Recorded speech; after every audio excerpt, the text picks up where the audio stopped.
Inform human, आप तक सच पहुंचे, यही हमारी कोशिश है। इन्फॉर्म ह्यूमन में आप सभी दर्शकों का बहुत स्वागत है।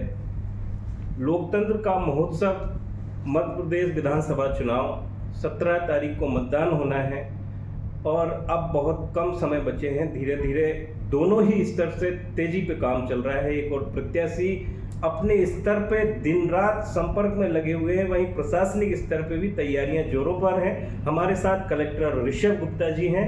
चुनाव को लेकर सर बातचीत करेंगे। आपका बहुत स्वागत है। धन्यवाद। पहला सर मेरा निवेदन ये है कि लोकतंत्र के इस महोत्सव में पहली प्राथमिकता क्या वोट का प्रतिशत ज़्यादा रहना चाहिए, ये रहती है? बिल्कुल यकीनन हम सबका प्रयास ये है कि हमारे जितने भी नागरिक हैं, जो भी 18 साल के हो गए हैं, वो इस बात का महत्व समझें कि उनकी प्रथम जिम्मेदारी देश के प्रति यही है कि हमारे डेमोक्रेसी का सम्मान करते हुए वोट अवश्य डालें। इसी के मद्देनज़र हमारा जो बहुत बहुआयामी स्वीप का प्रोग्राम होता है, जिसमें न केवल हम वोटर्स को अवेयर करते हैं इलेक्टोरल प्रोसेस के बारे में, साथ ही हम उनको महत्व भी समझाते हैं कि क्यों उनको चुनाव में भागीदार होना ज़रूरी है, और इसके बड़े सकारात्मक रिजल्ट भी आते हैं। हम बात करें लास्ट विधानसभा चुनावों की, तो हमारा 80% से अधिक मतदान देवास ज़िले में हुआ था। इस बार भी हमारा प्रयास यही रहेगा कि अधिक से अधिक लोग इसमें पार्टिसिपेट करें।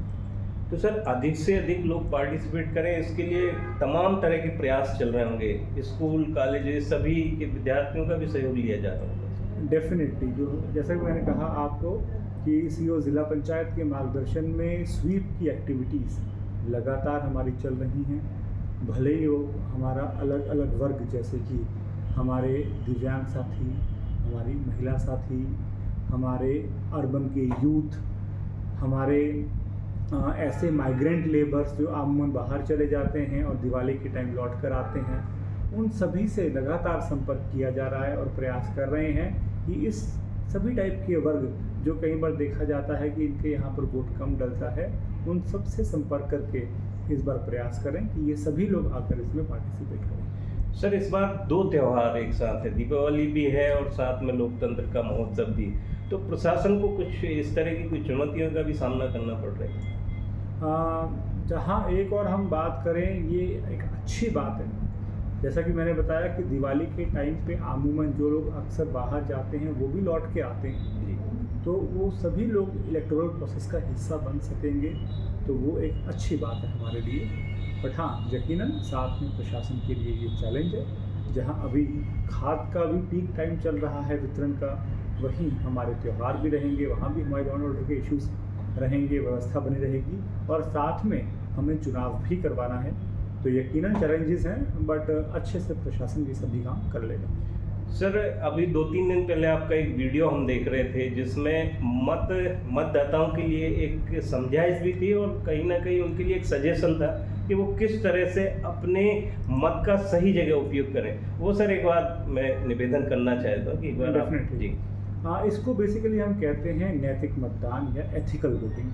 बेसिकली जो हम वोट डालते हैं वो बहुत महत्वपूर्ण है।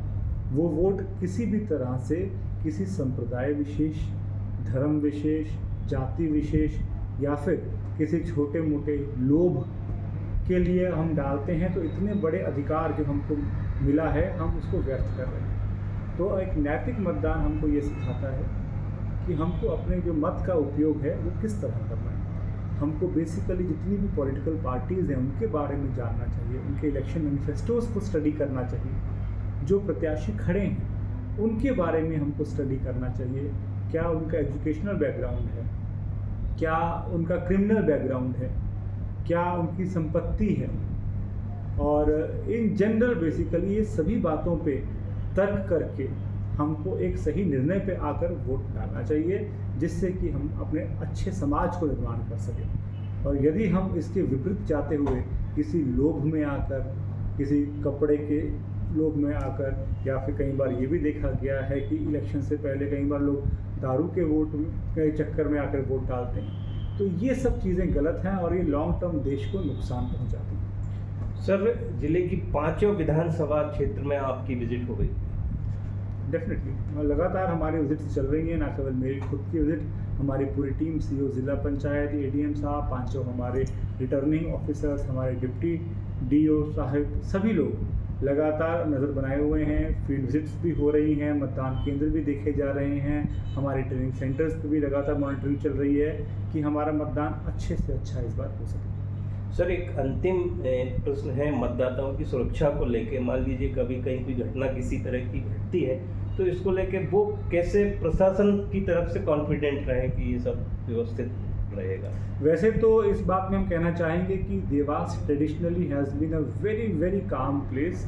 इलेक्शंस यहाँ का बहुत अच्छे से जाता है, यहाँ के सभी जनप्रतिनिधि, यहाँ की जनता बहुत परिपक्व है, इस प्रकार की घटनाएं नहीं होती हैं। लेकिन फिर भी ये देखते हुए कि इस प्रकार की घटनाएं हो सकती हैं, हमने कुछ सेंटर्स को क्रिटिकल सेंटर्स के रूप में आइडेंटिफाई किया हुआ है।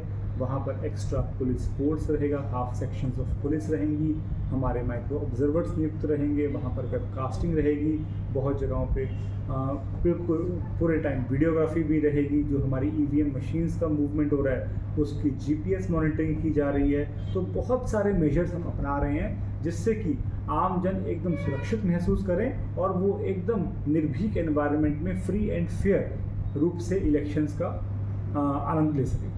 सर, चुनाव के संदर्भ में जो हम जानना चाह रहे थे वो लगभग पूरे हो चुके हैं। दीपावली त्यौहार को लेके सर एक बात बार बार सामने आ रही है कि मिठाई की दुकानों पे जो जांच परंपरागत होती रही है, इस बार थोड़ा कम दिख रहा है सर।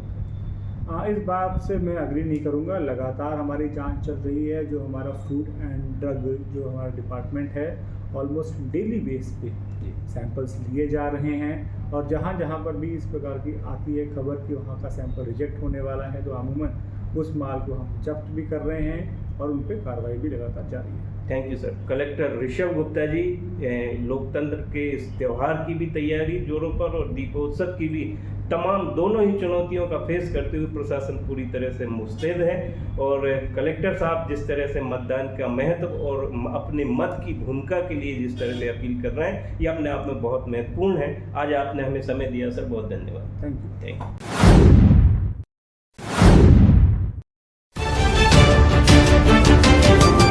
इन्फॉर्म ह्यूमन, आप तक सच पहुंचे, यही हमारी कोशिश है।